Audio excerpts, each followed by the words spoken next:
Ladies and gentlemen, welcome back to Let's Dev, where today we return to our 2D version of Minecraft. And we're coming back with a little twist. Today we are rebuilding our version of 2D Minecraft from the ground up. And not only are we rebuilding, but we'll also be simplifying everything possible. That's right, we're going super retro with a version of Minecraft inspired by the good old Atari days. Everything will be tile based, even down to the player movement. We're going this route so I can continue learning how tiles work in GameMaker Studio 2, and also to test what else is possible via grid-based coding. Now, I'm excited to get to it, so let's not waste any more time and get to the coding.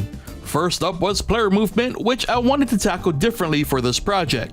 Using an array and a loop, each array entry would correspond to one of 4 directions. This combo would simplify the process for checking key presses and moving the player. Now, I've been wanting to try this method for a while, and luckily it worked.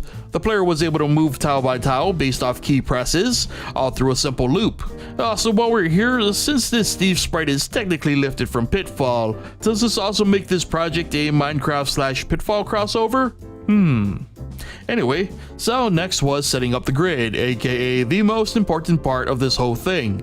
Much like we did in the recent Learning Tiles Let's Dev, grid width and height variables were defined based on the room size. Then, using a tile layer and the necessary variables, a grid-based tile layer and data grid were created. Once I remembered how tiles were drawn and fixed all my typos. Look, I was really excited to work on this. Anyway, eventually a strip of grass tiles were drawn just beneath the player. So with ground now being a thing, it was time to code up some collisions. I thought a fun and new way to accomplish this would be to merge the key check with the collision check. So when a key is pressed, the code checks the DS grid for corresponding data for that potential direction. If the data for that cell does not come back a solid/a wall, then the player moves in that particular direction. Then in the HUD code, an update ticker was created through an alarm. For now, every tick would simply check the entire grid for anything that wasn't empty space or water, and update the data grid to reflect where solid blocks should exist. The results were a tile-based collision system without using any of GameMaker's actual collision functions.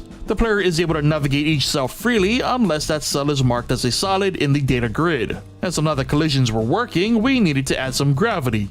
Back in the player code, another tile check was set up specifically for tiles beneath the player. If said tile's data is not marked as a solid, then the player moves down a cell until they're positioned above a solid. And, oh no, wait, I said down.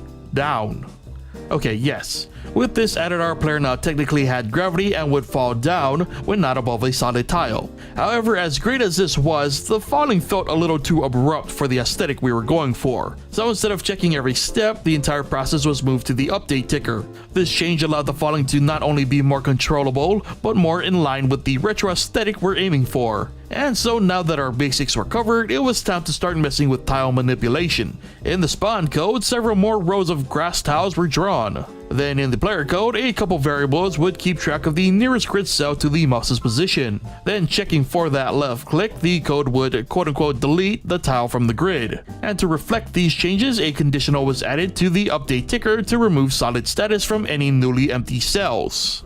This would give us a very bare-bones version of Minecraft's mining system, which also allowed us to see the gravity code in a more dynamic situation. Well, as dynamic as it can get, I guess. Which made me realize that a proper jump would indeed need to be implemented in the future. But mechanically speaking, everything was pretty solid, so to finish up this session, I wanted to do one more thing with the tile manipulation. In the update ticker, a conditional for grass tiles was created. Using a check for the tile above it, if said tile came back as something solid, then that grass tile would be changed to a dirt tile. Then I realized that this would work better as a switch, so the tile check was made a more general variable, and a switch would then determine the outcomes instead. A couple examples being grass becoming dirt if a solid tile exists above it, while an empty cell above dirt would change the dirt tile into grass. And the results were exactly what we were after. Grass and dirt tiles would react depending on the tiles located above them, including anything affected by the player. And there we had it, the first few steps into our retro take on the Minecraft style of gameplay. Surprisingly, despite the slow progress today due to, still learning, we're about where we last left off with our previous attempt at a 2D Minecraft.